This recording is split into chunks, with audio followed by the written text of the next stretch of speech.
আপনারা দেখছেন সোহান নিউজ 24 দক্ষিণ দিনাজপুর হতে অরুণব দত্তের রিপোর্ট। সারা ভারত সংযুক্ত কিষাণ সভার ডেপুটেশন কর্মসূচি আজ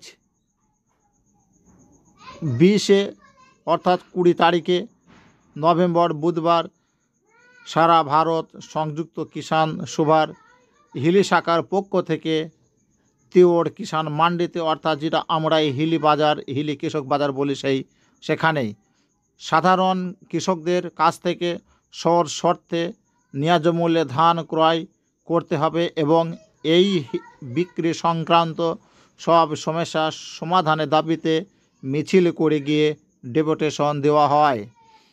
মিছিলের প্রধান দাবি ছিল কৃষকদের কাছ থেকে কুইন্টাল প্রতি 1800 টাকা মূল্যে ধান ক্রয় করতে হবে।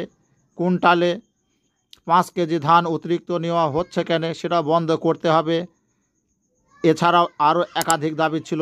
আপনারা দেখছেন সোহান নিউজ 24 সেই ছবি। আপনার এলাকার খবর পাঠাতে আমাদের হোয়াটসঅ্যাপ করুন 7679671600 এই নাম্বারে। সকলে চ্যানেলটিকে সাবস্ক্রাইব করবেন, লাইক করবেন, শেয়ার করবেন। ধন্যবাদ।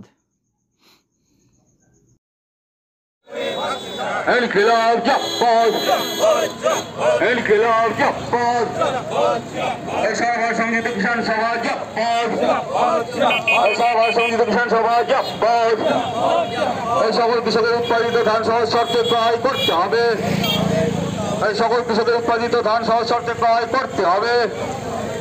এই ধানের মূল্য কুইন্টাল প্রতি 1800 টাকা করে দিতে হবে। এই ধানের মূল্য কুইন্টাল প্রতি 1800 টাকা করে দিতে হবে। এই কুইন্টাল প্রতি অতিরিক্ত 5 কেজি হালকা নেওয়া বন্ধ করতে হবে। এই কুইন্টাল প্রতি 5 কেজি করে হালকা নেওয়া বন্ধ করতে হবে। এই কুইন্টাল প্রতি 5 কেজি করে হালকা নেওয়া হচ্ছে কেন? রাজ্য সরকার জবাব চাই, জবাব দাও। এই কুইন্টাল প্রতি অতিরিক্ত 5 কেজি করে হালকা নেওয়া হচ্ছে কেন? রাজ্য সরকার জবাব চাই, জবাব দাও। ইনকিলাব জিন্দাবাদ।